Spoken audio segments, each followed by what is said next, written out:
After today's recording, you're not gonna see these two dolls anymore. I'm finally gonna say goodbye.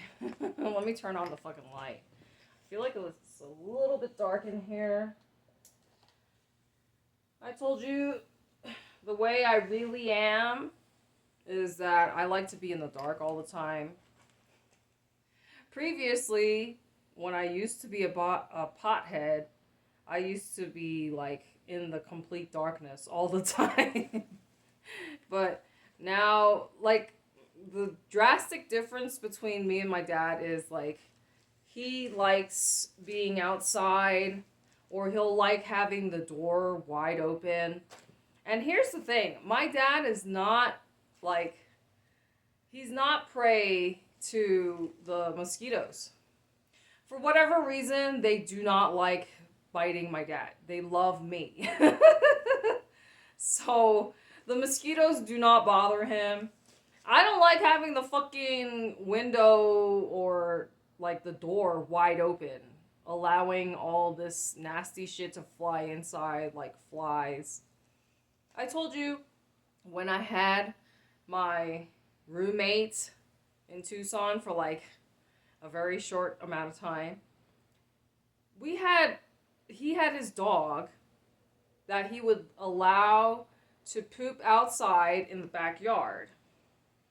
And her fucking poop would just sit there for like the whole week until he came back. Like, because he would basically, I mean, it was his job, obviously, to clean up after his own pet.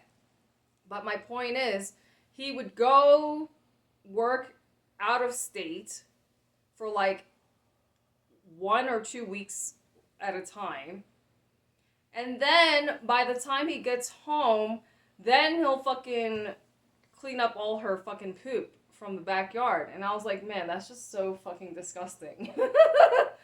I mean, it wasn't my job to walk his dog, but because I'm such a nice person, like all we agreed upon was that I would allow the dog to go outside, so open the patio door or whatever, the door to the backyard, to let her go outside, do her business whenever she needed to go. That was the only thing I was responsible for. But you know how dogs are. They're very social. They need attention and they want to go outside. Just like, a lot of my SDs. But yeah, so I felt guilty whenever I was his roommate, right? Alone with the dog. Like every time I go outside, I know she wants to fucking come with me. So, and the problem is she's not like a little fucking chihuahua. This motherfucker's 60 pounds and I can barely like lift her up over my head. So she's a big girl, and not just that, like she needs a fucking choking collar. A fucking choking collar. Like, it's got spikes, so that way, like, if she's pulling, then it chokes her. But not just that, she needs a choking collar and she needs the fucking cage for her mouth because she's an aggressive pit bull. So, I don't recommend, like, there's a reason why a lot of landlords do not accept those breeds, because I'm telling you from my own firsthand experience, and that's not the only bad experience that I had, but like, she'll start a fight with other dogs. So it's like, why would you burden yourself with that responsibility? And I think people just like, you know, adopt dogs or get dogs like that breed, maybe because they want a guard dog or have a security, better security. But, it's really, in my opinion, I am not a fan of pit bulls. My friend said something really racist, but I don't want to share it.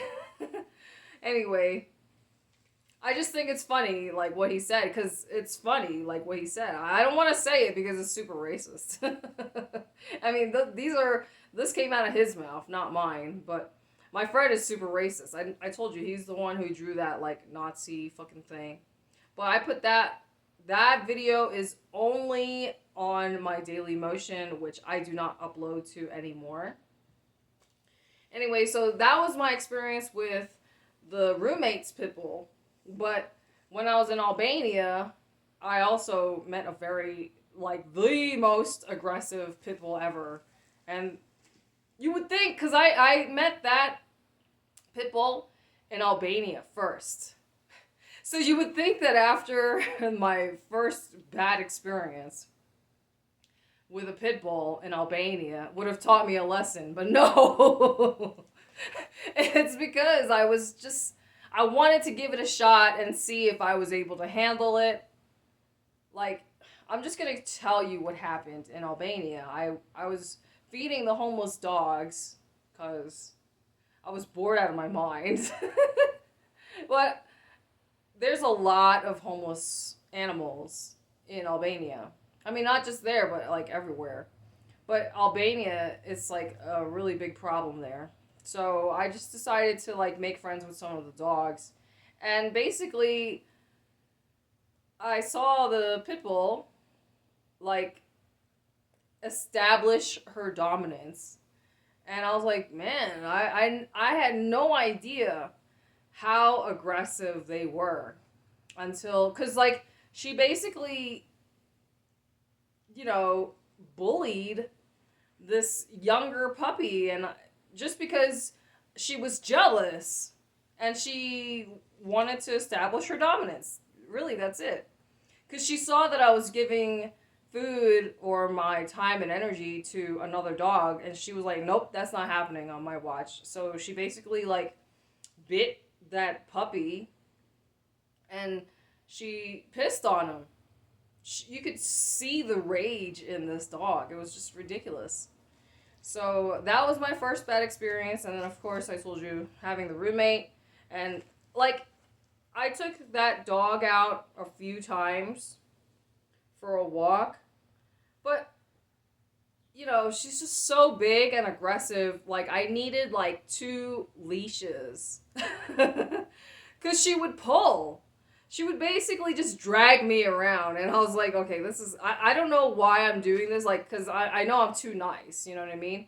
Like, I don't have to, it's not my responsibility to take her outside, but at the same time, I feel guilty leaving her all alone at home, and that was the reason why I brought her along 1 or 2 times, like, no, it was way more than 1 or 2 times. I brought her out way more than I had to. And that was the reason why I had to just get out of that situation. I mean, it was a month-to-month arrangement. So I paid him cash, and I think I only really paid him 1 time. So I was roommates with this guy with a pit bull for like not even a month, because I worked at the strip club as a waitress, and during this time, I was like trying to check out places to rent. And I almost did rent a place, but then at the very last minute, I backed out of it. And I had to make some threats because I discovered that that place was a roach motel. And I just concluded that the whole area is just the problem is just the homelessness, and I feel like homelessness is a really big problem all throughout America, which is why I just want to get the fuck out of America.